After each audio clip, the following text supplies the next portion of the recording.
सबसे पहले तमाम दोस्तों को अस्सलामु अलैकुम। दौरा इंग्लैंड सरफराज अहमद और मोहम्मद रिजवान के दरमियान सिलेक्शन की जंग, विकेट कीपर मोहम्मद रिजवान ने दिल की बात कह दी।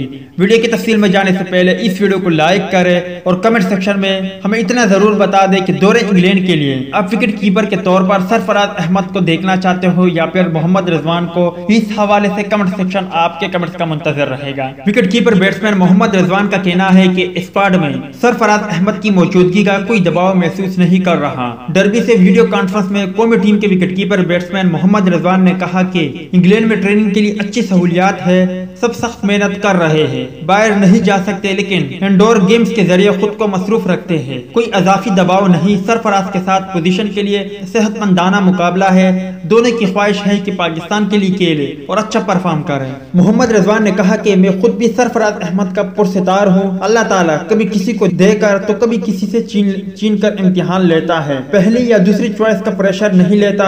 सरफराज से भी सीख रहा हूँ। सरफराज अहमद से हमदर्दी होने के सवाल पर उन्होंने कहा कि साबिक कप्तान चैंपियन ट्रॉफी के फाता है, उनसे मोहब्बत करता हूँ, मौका मिले तो उनका भरपूर फायदा उठाना चाहिए। आज की क्रिकेट में विकेटकीपर बैट्समैन के बजाय बैट्समैन विकेटकीपर टीम की जरूरत बन सकते हैं। एक सवाल के जवाब में विकेटकीपर बैट्समैन ने कहा कि कोई एक बैटिंग नंबर होना अच्छी बात है लेकिन टीम के लिए किसी भी पोजीशन पर खेलने के लिए तैयार होना चाहिए। लंबा स्कोर करने की प्लानिंग की मेहनत कर रहा हूँ, पूरी कोशिश होगी, नताज अल्लाह के हाथ में है। मुझ पर कोरोना की कोई इलामात नहीं थी, टेस्ट मस्बत आया तो बताया गया था कि चंद रोज में मनफी आ सकता है, इसलिए घबराने की कोई बात नहीं। तो दोस्त ये थी सरफराज अहमद और मोहम्मद रिजवान के हवाले से कुछ अपडेट। उम्मीद करता हूं आपको पसंद आई होगी। इस अपडेट के मुतालिक अपनी राय के इज़हार कमेंट्स बॉक्स में जरूर दें।